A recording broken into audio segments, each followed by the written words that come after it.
হাওড়ার ডোমজুর থানার অন্তর্গত নোনাকুণ্ডু জগন্নাথ গায়ত্রী ভবনে প্রায় 1500 জনকে পোশাক উপহার দেওয়া হয়েছে। সত্যসাই ফাউন্ডেশন ও দেবজিৎ অভিজিৎ সুরঞ্জিত এবং মা গায়ত্রী দেবীর পক্ষ থেকে ছোট ছোট ছেলে মেয়েদের মুখে হাসি ফুটিয়ে তোলেন এই মহাষষ্ঠী দিনে পোশাক উপহার দিয়ে। মহান কর্মযজ্ঞে যে সকল বিশিষ্ট ব্যক্তিবর্গ উপস্থিত ছিলেন বিশ্বজিৎ পণ্ডিত, সুবীর চ্যাটার্জি ও সুভাষ পাত্র। নতুন পোশাক পেয়ে ছোট ছোট ছেলে মেয়েদের খুশির অন্ত ছিল না। কমিটির পক্ষ থেকে সারা বছর নানান সমাজ সেবামূলক কাজ করে থাকে এরা। এই পুজো ও পোশাক উপহার ঘিরে এলাকায় মানুষের উৎসাহ ছিল চোখে পড়ার মতো।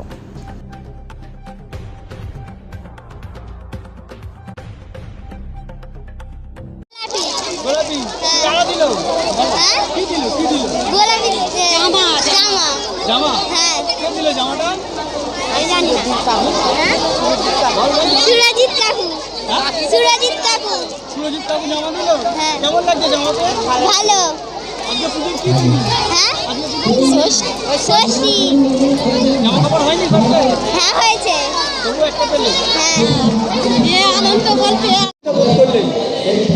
দেখুন, আমাদের মূল যে উদ্যোক্তা দেবজিৎ এবং শুভজিৎ, এরা দীর্ঘদিন ধরে এই প্রোগ্রাম করছে। স্বাভাবিকভাবে এখানে লাইট লাগানো থেকে শুরু করে এলাকার বিভিন্নভাবে মানুষকে সহযোগিতা থেকে শুরু করে সুদূর ভিয়েতনামের লাউস থেকে এই প্রোগ্রামগুলো তারা নিতে থাকে। এখানে মূলত আমাদের প্রাক্তন প্রধান এবং উপপ্রধান সুভাষদা এবং অরূপ থেকে এবং এদের সঙ্গে যে সকল সদস্যরা রয়েছে সবাই মিলে একসঙ্গে ঐক্যবদ্ধ হয়ে এই এলাকার মানুষকে সঙ্গে নিয়ে আজকে দেবজিৎ এবং শুভজিৎ যে অনুষ্ঠান এবং অভিজিৎ যে অনুষ্ঠানের আয়োজন করেছে এটা অভাবনীয়, অকল্পনীয়। তার কারণ প্রায় 9 করে আজকে 1 থেকে 1,500 শিশুকে জামা কাপড় দেওয়া হচ্ছে।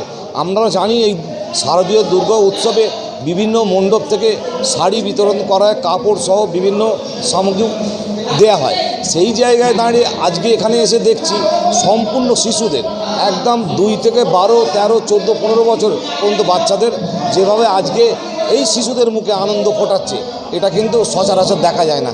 সেই জায়গায় দাঁড়িয়ে আমি অভিনন্দন জানাবো যে আজকে এইরকম একটা দুর্গাপূজার প্রাক্কালে অলরেডি শুরু হয়ে গেছে আজকে মহাষষ্ঠী, সেখানে এইরকম একটা জমকালো অনুষ্ঠান এবং পিছিয়ে পড়া মানুষকে নিয়ে অনুষ্ঠান, সেই জন্য আমি তাদের দুজনকে ধন্যবাদ এবং অভিনন্দন জানাবো। বিশ্বজিৎ পণ্ডিত, বিশিষ্ট সমাজসেবী। সত্যসাই ফাউন্ডেশনের পক্ষ থেকে বা দেবজিৎ অভিজিৎ মা গায়ত্রী দেবীর পক্ষ থেকে ওনারা অদূর লাউসে থাকেন। আজকে আমরা বাচ্চাদের এই 2 থেকে 16 বছর পর্যন্ত বাচ্চাদের বা মেয়ে ছেলেদের সকলকে আমরা বস্ত্র উপহার দিচ্ছি। তারা আজকে লাউসে থাকেন, তাদের অর্থ দিয়ে আমরা করি, প্রতি বছরই আমরা করি। এই সময় দিয়ে আমরা বাচ্চাদের দুর্গা পুজোর সময় জামা প্যান্ট দিই, আর দিওয়ালি কালী পুজোর সময় আমরা মা বোনেদের আমরা বস্ত্র উপহার করি। এগুলো আমরা আজকে দিয়েছি অন্তত 1,500। এখনো কিছু মানুষ ফাইন্যান্সে আছে, তাদের চিন্তা ভাবনা করছি যাতে আমরা পরবর্তী আমরা দিতে পারি, সেরকম একটা চিন্তা ভাবনা আমরা করছি।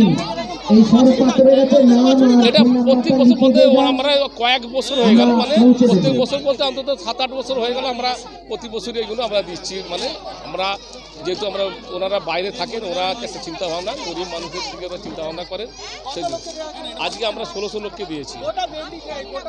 উত্তর ঝাপড়দা, শুধু উত্তর ঝাপড়দা অঞ্চল, নোনাকুণ্ডু নয়, সারা উত্তর ঝাপড়দা জুড়ে। তার মধ্যে কিছু আছে আজকে আমরা এরা লতিফপুরে দিচ্ছেন, আমাদের যেটা রুদ্রপুর পঞ্চায়েত এলাকা, সেখানে ওরা 350